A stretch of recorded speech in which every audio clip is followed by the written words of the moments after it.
farol de um caminhão a brilhar. Me deixe ser livre, solte a minha mão. Quero sorrir, então feche os olhos, aprisionada nas algemas postas por mim mesma.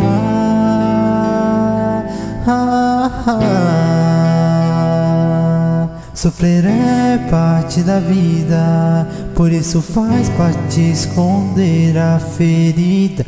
Meio irônico ser quem não é, meio louco mascarar a angústia, né? Me impor não fará diferença, se no fim só querem impor as próprias crenças. Ser excluída pode ser ruim, mas ruim é não ser quem quer ou mesmo sozinha. A vida é presta e tem motivos reais, mas não quando você sequer tem ideais. Atormentada,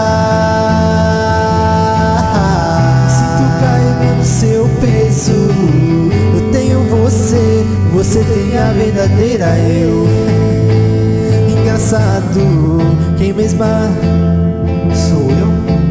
Queria seguir com minha arte, alegrar, poder ser revigorante. Como posso ser gerente da minha vida? Nem no meu trabalho eu consigo lidar.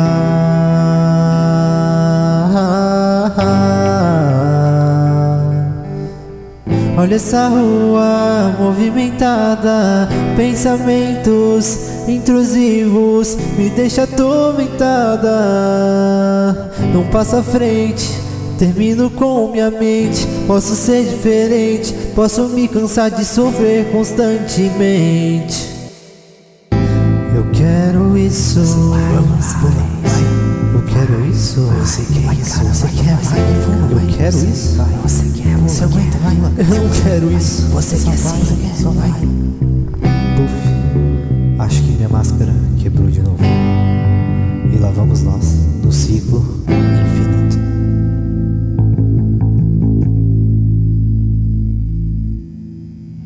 Me impor não fará diferença, se no fim só querem impor as próprias crenças. Ser excluída pode ser ruim, mas ruim é não ser quem quer ou mesmo sozinha. A vida é presta e tem motivos reais, mas não quando você sequer tem ideais.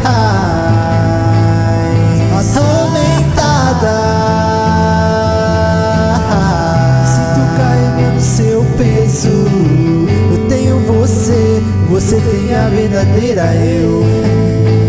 Engraçado, quem mesma sou eu.